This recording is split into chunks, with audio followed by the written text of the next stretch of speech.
ગુજરાત પાગા વિસ્તારના રહીશો પાણીની સમસ્યાથી ત્રાહિમામ થઈ આજે સયાજીબાગ પાણીની ટાંકી પહોંચીને વિરોધ પ્રદર્શન કર્યું।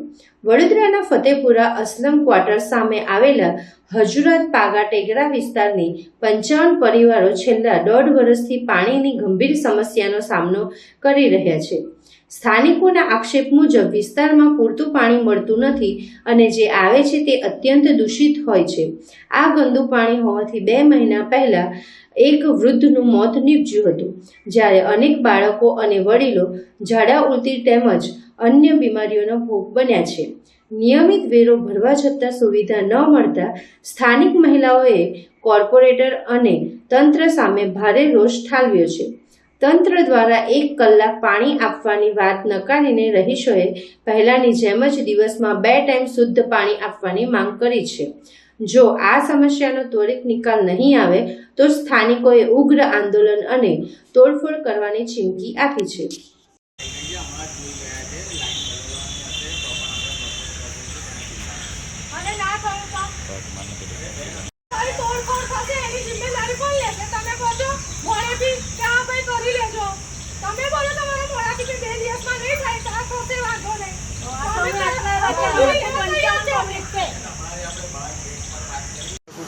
અમારા ફતેપુરા ઉજ્જૈન ટેકરા છે, અસલમ ક્વાર્ટર્સના સામે। ત્યાંથી અમારા 55 ઘર છે। ત્યાં 55 ઘરમાં અમને પાણીની તકલીફ છે અને પાણી આવે છે પણ એટલું ગંદુ પાણી આવે છે કારણ કે મોટર વગર તો પાણી આવતું જ નથી અને હવે જે મોટરમાં આવતું હતું ને એ મોટરથી પણ નહીં ખેંચાતું પાણી। આ બધા પાણી માટે તકલીફ કરે છે। 2 મહિના પહેલાં મારા સસરા એ પાણી પી પીને મરી ગયા। આ બેનની છોકરી જો અમે ઝાડા વામી થઈ ગયા છે, બીજા 3-4 બુજુર્ગ જે બીમાર પડીને પથારી બહુ સાસુ બી બીમાર થઈ ગયા છે ઉંમરવાળા। હા, અમે શું કરવાનું? હવે આ સાહેબ કહે છે કે તમને કલાકનું પાણીનું અમે કરી આપો। અમને કલાક પાણીનું નથી કરવાનું, 2 ટાઈમ પાણીનું તમે કરી આપો। અને આ નિર્ણય આજની તારીખમાં નિર્ણય નહીં આવે ને તો આખા 55 માણસો અહીંયા આવીને તોડફોડ કરશે। કેટલા ટાઈમ થયા સમસ્યા? અમારા વર્ષથી ચાલુ છે, 1.5 વર્ષથી। કોર્પોરેટર લોકો આવે છે, ઇલેક્શનના ટાઈમમાં ભીખ માંગવા આવે છે, બધાના ઘરે ઘરે ભીખ માંગે છે। બેન અમને રોટલા આપો, અમને ચોખા આપો। અમારા ઘરનું લૂંટીને જાય છે એ લોકો, અમારું ભરતા નથી એ લોકો, અમારા ઘરનું લૂંટીને જાય છે એ લોકો। આશરે કેટલા લોકો અહીંયા રહે છે? આ લાઇટ બિલો, આ ઘર વેરા એ બધું અમારા પર જ છે, પબ્લિક પર જ છે। આ લોકો કંઈ નહીં કરતા કે ભાઈ તમને લોકોને અમે સલાહ સૂચન કરીએ છીએ। આશરે કેટલા લોકો ત્યાં રહે? અમારા આખો 55 ઘર છે। આગળ તમારી માંગણી શું છે? અમારી માંગણી 2 ટાઈમ પાણીની કરો, ચોખ્ખું પાણી આપો। શું કીધું તમને અહીંથી? અમને કહે છે કે તમને કલાકનું પ્રબંધ કરી આપશું। મેં કહ્યું કલાકે નહીં જોતું, 2 ટાઈમ પહેલાં જે અમને આવતું હતું એવું કરી આપો। કુસુમબેન। પવિત્ર અધિક માસનું ધાર્મિક મહત્વ અને દાનનો મહિમા। સનાતન ધર્મની વૈજ્ઞાનિક ગણતરી મુજબ દર 3 વર્ષે આવતા પવિત્ર અધિક માસનું વિશેષ મહત્વ છે। પૌરાણિક કથા અનુસાર આ મહિનાના કોઈ સ્વામી ન હોવાથી ભગવાન વિષ્ણુએ તેણે પોતાનું સર્વોત્તમ નામ પુરુષોત્તમ આપ્યું અને સ્વયં તેના સ્વામી બન્યા। આ માસમાં અધિકસ્ય અધિકમ ફલમ, આ સિદ્ધાંત મુજબ જપ, તપ અને તીર્થ સ્નાનનું અનેક ગણું પુણ્ય મળે છે। આ મહિનામાં વદ 11 તાંબાના પાત્રમાં તલ ભરીને દાન કરવું તેમજ અમાસે કાંસાના વાસણમાં 30 માલપુડા મૂકીને સંપુટ દાન કરવાનું અનોખું મહત્વ છે, જે બ્રહ્માંડના દાન બરાબર ગણાય છે। બાકી રહેલા દિવસોમાં ભક્તોને ધર્મ લાભ લેવા અપીલ કરાય છે। આ પુણ્ય પવિત્ર અધિક માસ કહેવાય। અધિક માસની અંદર આપણને ઘણા વખતે લાગે કે આપણો ધર્મ બહુ ગૂંચવાડા ભર્યો છે। આપણા ધર્મમાં બહુ જ ઘણી વખત 1100 બી આવતી હોય, ઘણી વખત પૂનમો બી આવતી હોય, ઘણી વખત એકમ બીજ ભેગાવતા હોય, પણ આપણા ઋષિમુનિ હોય આ સનાતન ધર્મની સ્થાપના કરી। આ સનાતન ધર્મની અંદર આપણા તમામ તિથિઓ, ઘડી, પળ એ પ્રમાણે ચાલતા હોય છે અને એ પ્રમાણે એ વધઘટ થતાં 3 વર્ષ દરમિયાન 30 દિવસ વધે છે। 30 દિવસ એનો અધિક માસ થયો। અધિક માસ એટલે વધારાનો મહિનો। 12 મહિના હોય, કારતક, માક્ષર, પોષ, મહા, ફાગણ 12 મહિના હોય, એમાં એ અધિક માસ દરેક મહિનાઓનો સ્વામી છે, આનો કોઈ સ્વામી નહીં। આ મહિનામાં તમામ લોકોએ ધર્મ કાર્ય, પૂજા પાઠ, તમામ કાર્યો બંધ કર્યા। એથી આ માસમાં કાંઈ નિશ્ચિત થઈ ગયું, અધિક માસ નિશ્ચિત થયો એટલે અધિક માસ ભગવાન વિષ્ણુના શરણમાં ગયો, ભગવાનની આગળ રડવા લાગ્યો કે પરમાત્મા આ મારા મહિનાની અંદર કોઈ જ કાર્યો કરે નહીં હાવ.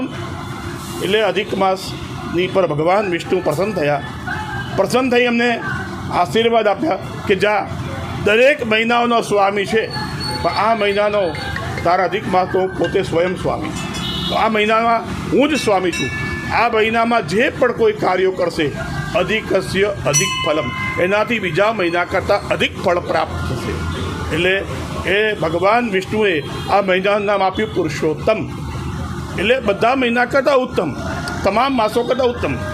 આ માસમાં આપ પૂજા કરો, યજ્ઞ કરો, જપ કરો, વ્રત કરો, તીર્થોમાં નદીઓમાં સ્નાન કરો, એનો ખાસ વિશેષ મહિમા છે, ખૂબ ઉત્તમ છે. એટલે આ મહિનામાં જે પણ લોકો પૂજાપાઠ કરે, યજ્ઞો કરે, જપ કરે, તપ કરે, ઉપવાસ કરે, એનું અનંત પુણ્ય પ્રાપ્ત થાય છે.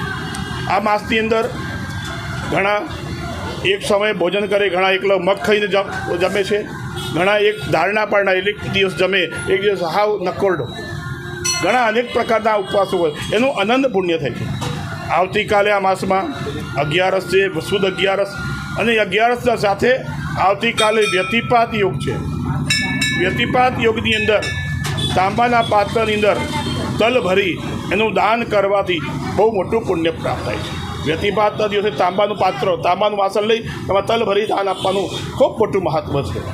ત્યારબાદ આ માસના અંતમાં અમાવસના દિવસે સંપુટનું દાન, કાંસાના વાસણમાં માલપુડા 30 માલપુડા મૂકી એને તે સંપુટ કહેવાય, એનું ખૂબ મોટો મહિમા છે.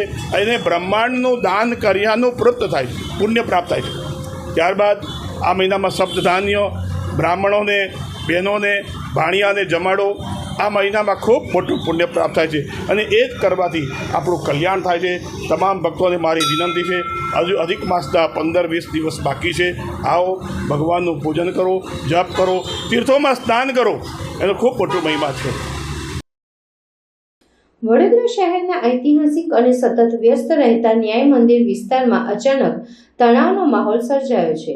અહીં એક જ કોમના 2 જૂથ વચ્ચે કોઈ અગમ્ય કારણોસર ઉગ્ર બોલાચાલી થઈ હતી, જે જોતજોતામાં હિંસક મારામારીમાં ફેરવાઈ ગઈ હતી. આ અથડામણ દરમિયાન બંને પક્ષો દ્વારા સામસામે ભારે પથ્થરમારો કરવામાં આવ્યો. રસ્તા પર નાસભાગ મચી ગઈ હતી. અચાનક બનેલી આ ઘટનાને કારણે સ્થાનિક વેપારીઓ અને રાહદારીઓમાં ભારે ભય અને ચિંતાનો માહોલ જોવા મળ્યો હતો અને સમગ્ર બજારમાં અફરાતફરી વ્યાપી ગઈ હતી. ઘટનાની ગંભીરતાને જોતા જ સ્થાનિક પોલીસ સહિત ઉચ્ચ અધિકારીઓનો મોટો કાફલો તાત્કાલિક ઘટના સ્થળે દોડી આવ્યો હતો અને પરિસ્થિતિ પર કાબૂ મેળવ્યો હતો. હાલ ઇચ્છનીય ઘટના ન બને તે માટે સમગ્ર વિસ્તારમાં ચુસ્ત અને પુખ્ત પોલીસ બંદોબસ્ત ગોઠવી દેવામાં આવ્યો છે. પોલીસે આસપાસના સીસીટીવી ફૂટેજ અને અન્ય પુરાવાઓ એકત્રિત કરી તોફાની તત્વોની ઓળખ કરવાની તજવીજ હાથ ધરી છે અને કાયદેસર વધુ તપાસ આગળ ધપાવી છે. વડોદરાના દાંડિયા બજાર વિસ્તારમાં આવેલ રાજા રણછોડજીનું મંદિર ખાતે વિષ્ણુ યાગનું આયોજન. વડોદરાના દાંડિયા બજાર વિસ્તારમાં આવેલ 170 વર્ષ જૂના રાજા રણછોડજીનું મંદિર ખાતે વિષ્ણુ યાગનું આયોજન કરવામાં આવ્યું છે, જેમાં મોટી સંખ્યામાં ભક્તો જોડાયા. વિષ્ણુ યાગ બાદ રાજા રણછોડજીનું મહાપ્રસાદનું પણ આયોજન કરવામાં આવ્યું. આ દાંડિયા બજાર ખાતે શ્રી રાજા રણછોડજીનું મંદિર છે. આ મંદિરની એક પ્રસિદ્ધ એવી છે, 170 વર્ષ જૂનું આ મંદિર છે અને આ મંદિરની અંદર જે પ્રાણ પ્રતિષ્ઠા થયેલી હતી એ મંદિરની અંદર મૂર્તિ સ્વયં વાવમાંથી પ્રસિદ્ધ થયેલી હતી અને વાવની અંદર પ્રસિદ્ધ થયા પછી 170 વર્ષથી અહીંયા આગળ રાજા રણછોડજી દાંડિયા બજાર ખાતે પધારેલા છે. આજે 170 વર્ષની અંદર એવું કહેવાય તો પ્રથમ વખત દાંડિયા બજાર ખાતે રાજા રણછોડજીના સાનિધ્યમાં વિષ્ણુ યાગનું આયોજન અને મહાપ્રસાદીનું આયોજન કરેલું છે અને આ આયોજન રાજા રણછોડજીના સાનિધ્યની અંદર રાજા રણછોડજીની એની કૃપાથી મહાપ્રસાદી, મને એવું જ્યાં સુધી લાગે છે વડોદરા ખાતે આ પ્રથમ એવી જે મહાપ્રસાદી હશે જે રાજા રણછોડજીની હશે. પ્રસાદી બધાની હોય છે, દરેક ભગવાનની હોય છે, પણ રાજા રણછોડજીની પ્રસાદી આ વખતે પ્રથમ વખત રાખી છે. અને જે વખતે એની એક ખાસિયત એવી છે કે જે વખતે વડોદરા શહેરની અંદર ઘોડાપુર આવ્યું હતું ત્યારે અહીંયા આગળ એક માળ સુધી પાણી ભરાઈ ગયું હતું. તે વખતે એ પાણીમાંથી મૂર્તિ સ્વયં પાણીની ઉપર રહી અને તે વખતે લોકોને દર્શન કરાયા હતા. આ વાતને અમારી જે આગળ પેઢી હતી એમને અમને કીધી હતી. અત્યારે અમારે ત્રીજી પેઢી છે જે અહીંયા મંદિરની અંદર વ્યવસ્થાના ભાગરૂપે જોઈ રહી. વર્ષોની પરંપરા અનુસાર જેઠ સુદ એકમથી જેઠ સુદ દસમ સુધી તીર્થ ક્ષેત્ર ચાણોદમાં ઉજવાતા ગંગા દશહરા મહોત્સવની સોમવારે ભક્તિસભર પૂર્ણાહુતિ થઈ. ગંગા દશહરા પર્વ વાણી, કર્મ અને વિચારોથી થયેલા 10 પ્રકારના પાપ દોષમાંથી મુક્તિ આપનારો હોય. આ મહોત્સવ દરમિયાન ગુજરાતભરમાંથી લાખો ભાવિકોએ તીર્થ ક્ષેત્ર ચાણોદ ખાતે પધારી આ પુણ્યકારી પર્વનો લાભ લીધો. રાજા ભગીરથના 60,000 પુત્રોના આત્માના મોક્ષાર્થે ગંગાજીનું પૃથ્વી પર અવતરણ થયું. ગંગાજીનું પૃથ્વી પર અવતરણ થયું તેની સ્મૃતિમાં વર્ષોથી પરંપરા વડોદરા જિલ્લાના દક્ષિણ પ્રયાગ તીર્થ ક્ષેત્ર ચાણોદના પ્રસિદ્ધ મલ્હારરાવ ઘાટના કિનારે ગંગા દશહરા મહોત્સવ અત્યંત શ્રદ્ધા ભક્તિપૂર્વક ઉજવાય છે. ચાલુ વર્ષે સપ્તમીની તિથિનો ક્ષય હોવાથી આ મહોત્સવ અધિક જેઠ સુદ એકમ તારીખ 17 મેથી પ્રારંભ થઈ અધિક જેઠ સુદ દસમને તારીખ 25 મે સુધી 9 દિવસ સુધી ઉજવાયો. આ મહોત્સવમાં સંતો, મહંતો, રાજકીય આગેવાનો અને ગુજરાતભરમાંથી લાખો ભાવિકોએ પધારી નર્મદા સ્નાન, પૂજન અર્ચન અને સંધ્યાકાળની મહાઆરતીનો પાવનકારી લાભ લીધો. તારીખ 25 મે સોમવારના રોજ આ મહોત્સવનો અંતિમ દિન હોય. છેલ્લા 9 વર્ષની પરંપરાને જાળવી રાખી મત વિસ્તારના ધારાસભ્ય શૈલેષ મહેતા અને તેઓના પરિવારે પૂર્ણાહુતિ, પૂજન અર્ચન અને મહાઆરતીમાં ભક્તિભાવપૂર્વક જોડાઈ કૃતાર્થ થયા હતા. છેલ્લા 9 વર્ષથી આજે આ 9મું વર્ષ પૂરું થયું છે. ગંગા દશહરાની શરૂઆત અને પૂર્ણાહુતિની પૂજા, આરતી, અભિષેકનો લાભ મળે છે. માં નર્મદાને મળવા જ્યારે ગંગાજી આવતા હોય અને ચાંદોદ એ પુણ્યભૂમિ છે. અહીંયા હજારોની સંખ્યામાં લોકો મલ્હારરાવ ઘાટ પર માં નર્મદાની આ ગંગા દશહરાની આરતી માટે આવતા હોય છે, એના દર્શન માટે આવતા હોય છે. ત્યારે આજે આ ગંગા દશહરાની પૂર્ણાહુતિ થઈ છે. હું માં નર્મદા અને માં ગંગાને પ્રાર્થના કરું છું કે અહીંયા જે કોઈ ભક્તો આવ્યા હોય અને જે કોઈ મનોકામના લઈને આવ્યા હોય તમામની મનોકામના પૂર્ણ કરે અને ખાસ કરીને દરબાવતી વિધાનસભાના તમામ નાગરિકો પર માં નર્મદા અને ગંગાના આશીર્વાદ વરસતા રહે એ જ આજે પ્રાર્થના કરું. બુટલેગર અને રેતી માફિયાઓને ભાજપ હોદ્દા આપશે તો પછી આમ જ થશે ને. ડભોઈ તાલુકા ભાજપ અનુસૂચિત જનજાતિ મોરચાના મંત્રી અને કરનાળીના રહેવાસી ભરત ઉર્ફે ભૂપિન તડવીએ કર્યો નિર્દોષ પરિવાર પર હુમલો. ભરત ઉર્ફે ભૂપિન તડવીએ ડભોઈ તાલુકાના કરનાળી ગામે ગેરકાયદેસર રેતી ઉલેચવાનો તેમજ પોલીસના આશીર્વાદથી કરે છે વિદેશી દારૂનો વેપલો. કરનાળી પાસેના ત્રિવેણી સંગમ નજીકમાં સાંઈ ભોજનાલયની પાસે ભૂપિન અને તેના સાગરીતો દારૂ વેચતા ગયા હોય છે, જે બાબતે ટોકતા ભોજનાલય ચલાવતા પરિવાર પર કર્યો હુમલો. ભૂપિન તડવી અને તેના સાથી મિત્રોએ ભોજનાલય ચલાવતા રમેશભાઈ સુખાભાઈ તડવી, નૈનાબેન તડવી અને તેમના પુત્રો રસિક તડવી અને મુકેશ તડવી પર ગળદાપાટોથી કર્યો હિંસક હુમલો. રમેશભાઈ સુખાભાઈ તડવીને માથાના અને શરીરના ભાગે ગંભીર ઈજાઓ પહોંચતા 108 મારફતે ડભોઈ ખાનગી હોસ્પિટલ સારવાર અર્થે ખસેડાયા. આ વખતે તો બચી ગયા, બીજી વાર મળ્યા તો પતાવી જ દઈશું. ભૂપિન તડવીએ પરિવારને જાનથી મારી નાખવાની ધમકી આપી. રમેશ સુખાભાઈ તડવીએ આ અંગે ચાણોદ પોલીસ સ્ટેશનમાં નોંધાવી ફરિયાદ.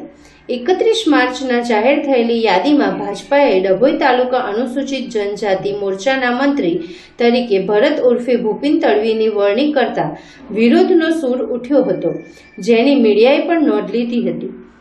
આવી ભાઈગીરીની માનસિકતા ધરાવતા અને ભાજપના આશીર્વાદથી ફાટી વાગેલા તત્વો પર પોલીસ તંત્ર લગામ રાખે તે જરૂરી.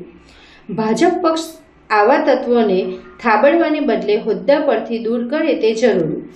મારી મમ્મી મારા પપ્પા હોટલે હતા. હોટલ ઉપર જઈને પેલો સુરેશ ને ભૂપિન દારૂ હાલતા હતા, દારૂ વેચતા હતા અને મારી મમ્મી જો મારા મમ્મી એવું કીધું કે અહીંથી એમ છે.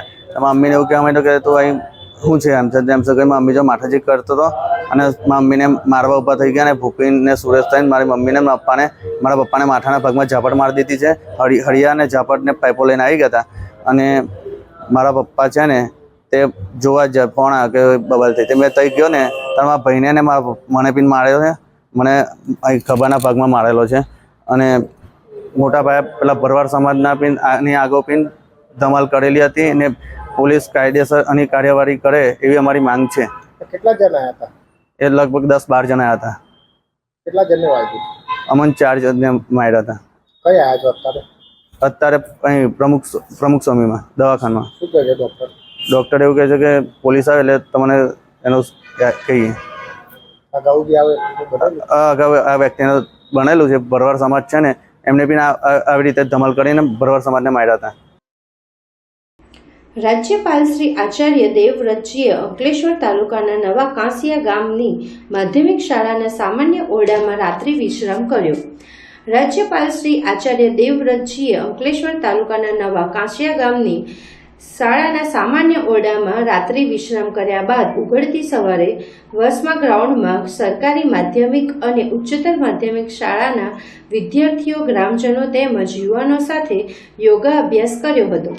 સરકારી માધ્યમિક અને ઉચ્ચતર માધ્યમિક શાળા પાસે આવેલા વાસમા ગ્રાઉન્ડમાં પરોઢિયે યોજાયેલા યોગ સત્ર દરમિયાન રાજ્યપાલશ્રીએ શાળાના વિદ્યાર્થીઓ અને ગ્રામજનો સાથે યોગા અભ્યાસ અને પ્રાણાયામ કરી તેમના આરોગ્યલક્ષી ફાયદાઓ વિશે વિસ્તૃત માહિતી આપી હતી. તેમણે જણાવ્યું હતું કે પ્રતિ દિવસ યોગા અભ્યાસ કરવાથી શરીર તંદુરસ્ત રહે છે અને મન એકાગ્ર બને છે અને જીવનમાં સકારાત્મક ઉર્જાનો સંચાર થાય છે. યોગથી શરીરની લચકતા વધે છે, શરીરમાં લોહીનો સંચાર વધે છે, તેથી અનેક રોગોમાં ફાયદાકારક છે. રાજ્યપાલશ્રીએ કપાલભાતિ, અનુલોમ વિલોમ, ભ્રામરી અને ભસ્ત્રિકા પ્રાણાયામના નિયમિત અભ્યાસથી શ્વસન તંત્ર મજબૂત બનતું હોવાનું પણ તેમજ ઊંઘ સારી અને તણાવ મુક્તિ માટે શવાસન, સર્વાઇકલ માટે વિવિધ આસનો બતાવી યોગ અને પ્રાણાયામને જીવનશૈલીનો ભાગ બનાવવા અનુરોધ કર્યો હતો. માનનીય રાજ્યપાલ શ્રી આચાર્ય દેવવ્રતજી ભરૂચ જિલ્લાની મુલાકાતે. ભરૂચ જિલ્લાની મુલાકાતે પધારેલા માનનીય રાજ્યપાલ શ્રી આચાર્ય દેવવ્રતજીએ અંકલેશ્વર તાલુકાના નવા કાંસિયા ગામ આદિવાસી ચંદાબેનના પરિવારના ઘરે પહોંચી પરિવારજનો સાથે સાદા ભોજનનો આસ્વાદ માણ્યો.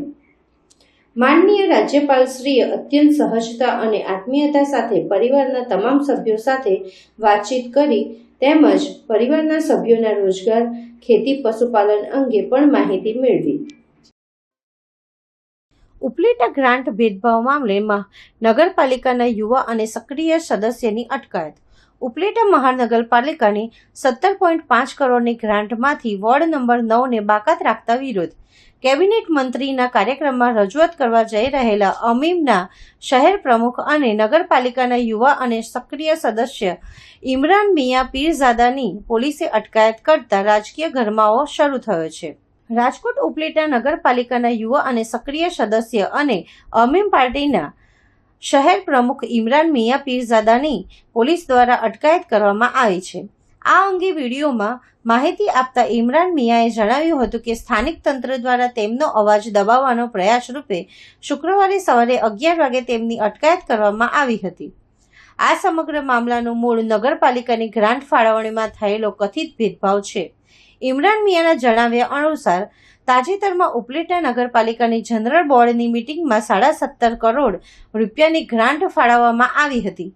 આ ગ્રાન્ટમાંથી નગરપાલિકા દ્વારા વોર્ડ નંબર 1 થી 8માં કરોડો રૂપિયાના વિકાસ કાર્યો મંજૂર કરવામાં આવ્યા છે, પરંતુ કિન્નાખોરી રાખીને વોર્ડ નંબર 9ને સંપૂર્ણપણે બાકાત રાખવામાં આવ્યો છે અને 1 રૂપિયાની પણ ગ્રાન્ટ આપવામાં આવી નથી. આ અન્યાય મુદ્દે તેમણે નગરપાલિકાના સ્થાનિક પ્રમુખ અને ચીફ ઓફિસરને રજૂઆત કરી હતી, પરંતુ કોઈ સંતોષકારક જવાબ મળ્યો ન હતો.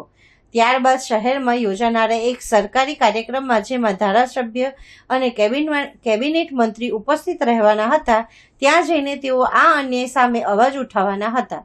તંત્રની પોલ ખુલી જવાની બીકે અને વિરોધ પ્રદર્શનને રોકવા માટે પોલીસે અગાઉથી જ તેમની અટકાયત કરી લીધી હોવાનો તેમણે સ્પષ્ટ આક્ષેપ કર્યો છે. અંતમાં તેમણે દ્રઢતાપૂર્વક જણાવ્યું હતું કે વોર્ડ નંબર 9ની જનતા ત્યાંના વિકાસ અને બાળકોના ભવિષ્ય માટે તેમની આ લડત સતત ચાલુ રહેશે. પોલીસ કે તંત્રના ઉપયોગ કરીને કોઈપણ દબાણથી તેઓ ડરશે નહીં કે પાછીપાની કરશે નહીં.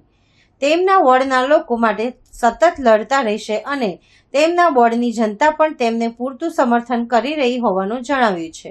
હું ઇમરાન મિયા પીરજાદા ઉપલેટા નગરપાલિકા વોર્ડ નંબર 9નો સદસ્ય અને AIMIM પાર્ટીના ઉપલેટા શહેર પ્રમુખ.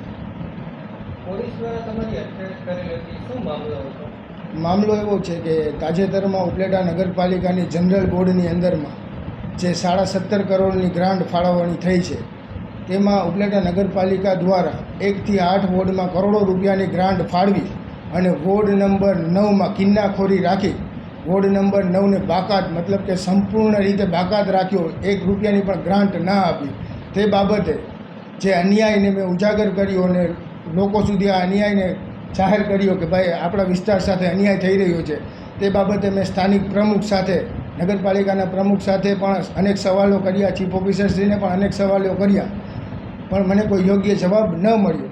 તો હાલ તાજેતરમાં નગરપાલિકાના સરકારી પ્રોગ્રામમાં જે અમારા વિસ્તારના ધારાસભ્ય અને સાંસદ સભ્ય શ્રી કેબિનેટ મંત્રી જે આવવાના હતા, ત્યાં હું આ સવાલો પૂછું અને રજૂઆત કરું ને જે તંત્રની પોલ છતી થાય કે ભાઈ વોર્ડ નંબર 9 સાથે આવો અન્યાય શા માટે.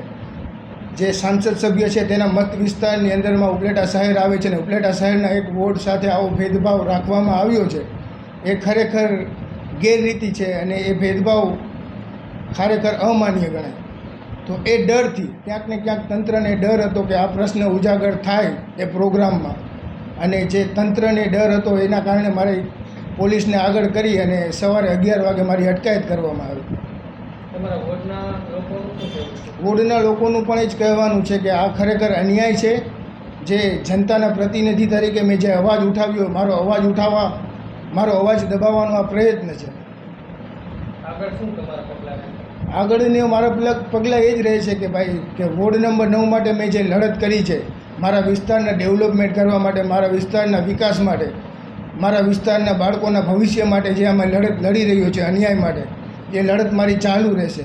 એમાં કોઈ પણ પ્રકારની પીછેહટ કરવામાં આવશે નહીં. વોર્ડ નંબર 9ની દરેક જનતા મારી સાથે છે અને આગળ જે કોઈ પણ પગલાં લેવા જોશે, જે કોઈ પણ કાર્યવાહી થશે, આગળ જે કોઈ પણ અમારી રણનીતિ હશે એમાં કોઈ ફેરફાર થશે નહીં. અમે તંત્ર દ્વારા કે પોલીસની બીકથી કે દબાણમાં અમે કોઈ પણ રીતે પીછેહટ કરવા માંગતા નથી. માનવતાનું ઉત્તમ ઉદાહરણ સાંઈ શક્તિ સેવા ગ્રુપ દ્વારા સતત 8મા વર્ષે પ્રખર ગરમીમાં ઠંડી છાશનું વિતરણ. શહેરમાં વધી રહેલા ઉનાળાના પ્રકોપ અને કાળઝાળ ગરમી વચ્ચે વડોદરાની જાણીતી સામાજિક સંસ્થા સાંઈ શક્તિ સેવા ગ્રુપ દ્વારા દર વર્ષની જેમ આ વર્ષે પણ માનવ સેવાનો એક પ્રશંસનીય કાર્ય હાથ ધરવામાં આવ્યું છે. સંસ્થા દ્વારા સતત 8મા વર્ષે રાહદારીઓ, શ્રમિકો અને વાહન ચાલકોને ગરમીથી રાહત આપવા માટે ઠંડી અને મસાલેદાર છાશના વિતરણનું ભવ્ય આયોજન કરવામાં આવ્યું છે. આ પુણ્યશાળી કાર્યક્રમનું આયોજન વડોદરાના વ્યસ્ત વિસ્તારમાં એવા માંજલપુર, તુલસીધામ 4 રસ્તા ખાતે કરવામાં આવ્યું છે, જ્યાંથી પસાર થતા હજારો નાગરિકો આ સેવાનો લાભ લઈ રહ્યા છે. મુખ્ય આકર્ષણ અને વિગતો. સેવા પરંપરા સંસ્થા છેલ્લા 8 વર્ષથી વગર અટકે દર ઉનાળે આ અવિરત સેવા યજ્ઞ ચલાવી રહી છે. અંદાજે 200 થી 250 લીટર શુદ્ધ, સ્વાદિષ્ટ અને ઠંડી છાશનું વિતરણ કરીને લોકોની તરસ છીપાવવામાં આવી રહી છે. આ સેવા કાર્યને સફળ બનાવવા માટે સાંઈ શક્તિ સેવા ગ્રુપના તમામ હોદ્દેદારો, સ્વયંસેવકો અને દાતાઓ ભારે જહેમત ઉઠાવી રહ્યા છે. સંસ્થાની આ નિસ્વાર્થ કામગીરીને વડોદરાના નગરજનો અને પ્રબુદ્ધ નાગરિકો તરફથી ખૂબ જ બિરદાવવામાં આવી રહી છે. સાંઈ શક્તિ સેવા ગ્રુપના તમામ સભ્યો અને દાતાશ્રીઓનો સંચાલક વિકી શ્રીમાળીએ આભાર વ્યક્ત કર્યો હતો. ગ્રુપ દ્વારા દર વર્ષની જેમ આ વખતે પણ છાશનું વિતરણ રાખવામાં આવ્યું છે અને 200 થી 250 લીટર છાશનું વિતરણ છે અને એ ફ્રીમાં આપવામાં આવે છે અને દર વર્ષે આ છાશ વિતરણ હોય છે. અને સાંઈ સેવા શક્તિ ગ્રુપ દ્વારા દરેક સભ્યોને અને દરેક કાર્યકર્તાઓને ખૂબ ખૂબ આભાર માનું છું. જય સાંઈનાથ. સાંઈ સેવા ટ્રસ્ટ દ્વારા છેલ્લા 4-5 વર્ષથી વિવિધ સેવાકીય પ્રવૃત્તિ હાથ ધરવામાં આવે છે. એના ભાગરૂપે આજે તુલસીધામ 4 રસ્તા પાસે કાળઝાળ ગરમીની અંદર રાહદારીઓને રાહત મળે એના માટે છાશ વિતરણનો કાર્યક્રમ રાખવામાં આવ્યો છે.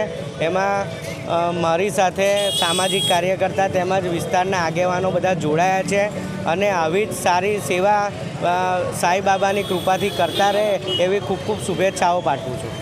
આજરોજ સાઈ શક્તિ સેવા ગ્રુપ દ્વારા સતત 8મા વર્ષે છાશ વિતરણ કાર્યક્રમ કરવામાં આવ્યો છે.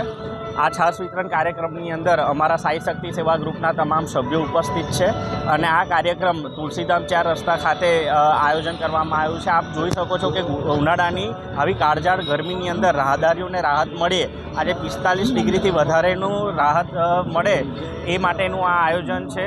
માટે આ સાઈ શક્તિ સેવા ગ્રુપના આ કાર્યક્રમને સફળ બનાવવા માટે જેટલા પણ અમારા કાર્યકર્તાઓ છે, દાતાશ્રીઓ છે, તમામનો અમે આભાર વ્યક્ત કર્યો છે. આશરે 200 લીટર જેટલી છાશનું વિતરણ અત્યારે કરવામાં આવ્યું છે. મોંઘા શિક્ષણના યુગમાં શ્રી છત્રપતિ શિવાજી રાજે વિચાર મંચ દ્વારા 500 વિદ્યાર્થીઓને વિનામૂલ્યે નોટબુક વિતરણ. આજના મોંઘા શિક્ષણના યુગમાં સેવા પરમો ધર્મના સૂત્રને સાર્થક કરતો એક પ્રેરણાદાયી સેવા યજ્ઞ વડોદરામાં અવતરિત ચાલી રહ્યો છે. કોરોના કાળમાં શ્રી ગૌરવ રમાકાંત પવળેના વિચારથી શરૂ થયેલા પસ્તીદાનથી વિદ્યા જ્ઞાન અભિયાન અંતર્ગત ચાલુ વર્ષે સતત 6થા વર્ષે 500 જેટલા જરૂરિયાતમંદ વિદ્યાર્થીઓને વિનામૂલ્યે નોટબુકનું વિતરણ કરવામાં આવ્યું હતું. શ્રી છત્રપતિ શિવાજી સહકારી મંડળી લિમિટેડ અને શ્રી છત્રપતિ શિવાજી રાજે વિચાર મંચના અધ્યક્ષ શ્રી ગૌરવ પવળેના માર્ગદર્શન હેઠળ સંસ્થાના સ્વયંસેવકો ઘરે ઘરે જઈને પસ્તી એકત્રિત કરે છે. આ પસ્તી વેચીને જે ભંડોળ ભેગું થાય તેમાં સંસ્થાના અધ્યક્ષ પોતાનો આર્થિક ફાળો ઉમેરે છે અને તેમાંથી બાળકો માટે નોટબુક ખરીદવામાં આવે છે. નકામી પસ્તીનો સદુપયોગ કરીને ગરીબ બાળકોના શિક્ષણનો દીવો પ્રગટાવવાના આ અનોખા ભગીરથ કાર્યને સ્થાનિક નાગરિકો અને સમાજના અગ્રણીઓ તરફથી ભારે બિરદાવવામાં આવી રહ્યું છે. શ્રી છત્રપતિ શિવાજી સહકારી મંડળ લિમિટેડ ને શ્રી છત્રપતિ શિવાજી રાજે વિચાર મંચના સંયુક્ત ઉપક્રમે જે ગૃહિણીઓ પાસે આપણે અપીલ કરેલી વડોદરા શહેરની કે પસ્તીદાનથી વિદ્યાદાન, તેમાં આપે જે સાથ સહકાર આપેલો ને અમે લોકો સુધી પસ્તી લેવા ગયા અને આપે જે લોકો સુધી એ અમારા પ્રશ્નને લોકો સુધી પહોંચાડ્યું કે જો આ સારું કામ ઘરની પસ્તીથી કોઈક વિદ્યાર્થી બાળકનું ભવિષ્ય બની શકે છે તો એ અભિગમ લીધેલો. તો આજે 400 જેટલા બાળકોને આપણે પસ્તીદાનથી વિદ્યાદાનના ચોપડાનું વિતરણ ચાલુ કરેલ છે અને આશા છે કે આવતા વર્ષે આનાથી બી સંખ્યા વધતી રહે અને વડોદરાની સંસ્કારી નગરીની ગૃહિણીઓ ચોક્કસ પસ્તી ભેગી કરે અને વધુમાં વધુ આપે. આપણે આ જ કાર્યક્રમ આ જ રીતે હજી મોટા કેવી રીતે કરીએ તો એનું માર્ગદર્શન આપ મીડિયાએ અમને પૂરું પાડો છો, અમને સાથ સહકાર પૂરો આપો છો. એની માટે આપ સર્વ મીડિયાનો ખૂબ ખૂબ આભાર વ્યક્ત કરું છું કે જે આ લોકો ફોર્મ લઈ ગયા છે, જે જરૂરિયાતમંદ છે. કે ઘણા 2-4 છોકરાઓ મેં પૂછ્યું તો કે ચાલતા ચાલતા એ લોકો ઠેઠ કોઈ કોઠીથી આવ્યું છે તો કોઈ આજવા રોડથી આવ્યું છે.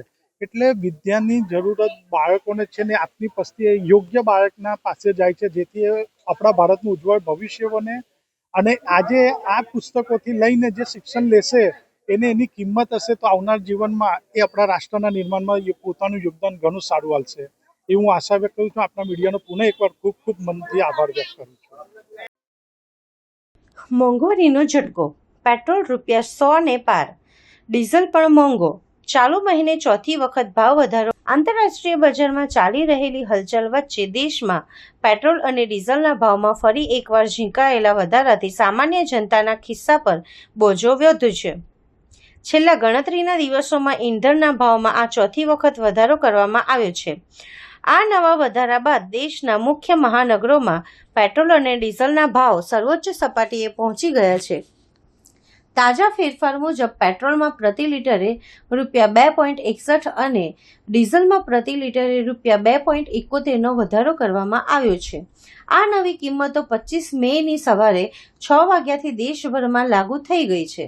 ત્યારે સામાજિક કાર્યકર રાજેશ માળીએ તંત્રને ભાવ વધારાને આવકારવામાં આવ્યો હતો. વધુમાં સામાજિક કાર્યકર્તા રાજેશ માળીએ જણાવ્યું, ખરેખર આજે ₹2ની ઉપર પૈસા વધ્યા છે પણ એ મોંઘવારીનો માર તો આપણે સહન કરવાની જરૂર છે. પણ જે પ્રકારે અત્યારે દેશમાં મહામારી ચાલી રહી છે પેટ્રોલ પંપોની, એ તમે જોયું હશે વિદેશોમાંથી પેટ્રોલો આવે છે અને જે પેટ્રોલો આવી રહ્યા છે એ પેટ્રોલો બહુ ઘણી બધી જગ્યાએ તકલીફો પડી રહી છે, ઘણી જગ્યાએ પેટ્રોલ પંપો બંધ થઈ રહ્યા છે. પણ હું તો દેશના વડાપ્રધાનને ધન્યવાદ પાઠવું છું અને સરકારી તંત્રને પણ ધન્યવાદ પાઠવું છું કે આપણા સુધી એક એક ગાડીની અંદર પેટ્રોલ જાય છે. ખરેખર ધારે તો એક દિવસનું લોકડાઉન લગાવી દે, એક દિવસ પેટ્રોલ મળશે ને 2 દિવસ નહીં મળે, પણ આપણી સરકાર એટલી સક્ષમ છે કે હર રોજ પેટ્રોલ પંપ પર પેટ્રોલ મળે જ છે. એટલે હું ધન્યવાદ પાઠવું છું અને ભલે 200 થી 300 રૂપિયા પેટ્રોલ વધશે પણ દેશ હિતમાં છે એટલે અમે પેટ્રોલ ભરાવીશું.